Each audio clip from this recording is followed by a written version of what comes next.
नमस्कार, बहुत स्वागत है आपका। आप देख रहे हैं धर्मा सन्मार्ग। जब जीवन में परेशानियां आती है तो चारों तरफ से आती है। तब ऐसे में हम अपने घर की वास्तु भी ठीक करते हैं। आखिर गलती कहाँ है?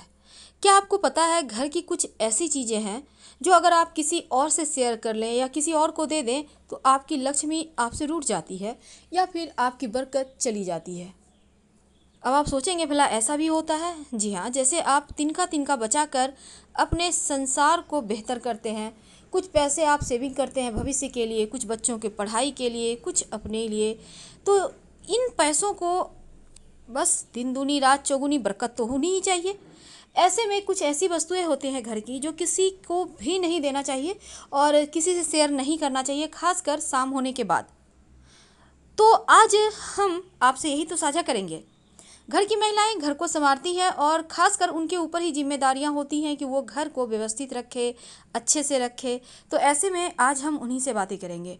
देखिए, महिलाएं जो होती हैं ना, वो बहुत सारी चीज़ों का पालन करती है। ऐसे में आपको अपने सर के बाल मंगलवार और रविवार, साथ ही गुरुवार के दिन भूलकर भी मत धोइए। वैसे तो शनिवार को भी नहीं धोना चाहिए, आपको धोना ही है तो आप सोमवार को चुन सकते हैं। पर अगर आपके संतान, खासकर लड़के संतान है, तो सोमवार को मत धोइएगा। आप बुधवार और शुक्रवार का दिन सबसे बढ़िया है, बिना कुछ देखे आप आंखें बंद कर धो सकते हैं।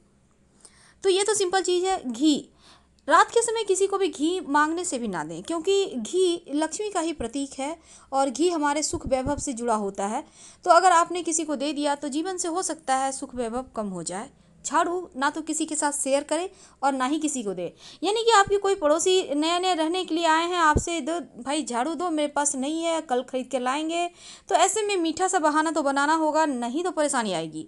शंख, जो जो शंख आप पूजा करते हैं, जिसको आप बजाते हैं सुबह शाम, किसी और को मत दीजिएगा। लेने वाले को भी दोष है और देने वाले को भी। जरा संभल के। दही तो दिन हो या रात कभी भी किसी को ना दे, वरना लक्ष्मी तो रूठेगी ही, जीवन के सारे आनंद भी चले जाएंगे। इसलिए दही किसी को ना दे। दूध हमेशा हमेशा किचन में उबल के गिरना भी अच्छा नहीं होता है।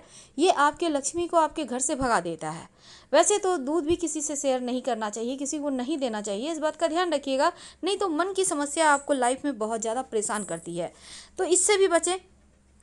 अब चूंकि यहाँ पर आप अपने घर के गणपति जी, माँ लक्ष्मी जी, यानी कि देवताओं की तस्वीर की भी किसी को न दे। कई बार क्या होता है, आप आपके घर में हैं, दे देते हैं, तो बचिए। लहसुन प्याज रात के समय किसी को भी मत दीजिए, वरना राहु केतु एक्टिव हो जाएंगे तो जीवन में आकस्मिक रूप से बाधाएं आने लगेगी, समस्याएं आने लगेगी। चकला बेलन भी किसी के साथ शेयर नहीं करना चाहिए। अपने घर के चकला बेलन को अपने तक ही रखें तो आपके लिए बढ़िया है, वरना लक्ष्मी रूठ जाएगी और फिर परेशानी आने लगती है। अपने जो महिलाएं हैं, श्रृंगार की वस्तु, आप जिस सिंदूर के किया से आप सिंदूर लगाती हैं, किसी और को उससे मत दीजिए लगाने। आप कोई और दूसरा दे दीजिए, वो उससे लगा ले तो बढ़िया है। अपने पहने हुए जेवरात, बिछिया है, पायल है, किसी और से शेयर ना करें। बिंदी है, आप नए दे सकते हैं। नमक, हाथों हाथ भी नमक नहीं देना चाहिए और जहाँ तक संभव हो नमक किसी को भी ना दें, ना ही किसी का नमक खाएं। अगर खाते हैं तो बदले में कुछ दे दें, वरना कर्ज की समस्या परेशान करती है, तो आपको बचना चाहिए। कई बार क्या होता है, लोग कटा हुआ नारियल मार्केट में मिलता है, पीस पीस किया हुआ नारियल लोग खरीद के खा लेते हैं, पर मत खाइएगा, वरना आपके जीवन में परेशानी बढ़ जाएगी। तो इससे अच्छा है आप साबुत नारियल ले आएँ और घर में फोड़कर पूरे परिवार के साथ आनंद के साथ खाइए। पर महिलाएं नारियल ना फोड़े, इस बात का ध्यान रखें। पुरुष फोड़ेंगे कोई दिक्कत नहीं है। फिलहाल विदा लेंगे।